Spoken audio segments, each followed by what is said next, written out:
We've heard about our country's contingency plans to retaliate against U.S. tariffs.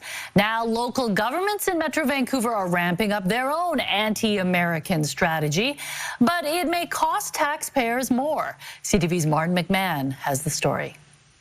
You can tow them, you can unfold them, and apparently, you can boycott them too.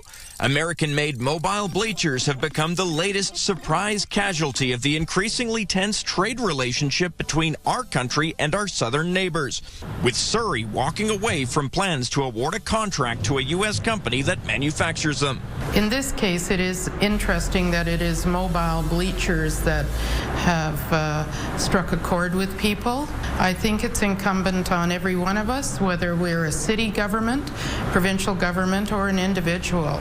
I think we have to be very concerned about our purchases. Locke says she's willing to buy from a Canadian company, even if it means spending more than the $740,000 initially set aside for the bleachers. The price is slightly higher for the Canadian product, but that being said, we must, and we've made a decision to support Canadian companies. Surrey's move comes with other municipalities taking action. Maple Ridge has also outlined its plan to review its procurement practices with an aim to prioritize Canadian-made goods and services.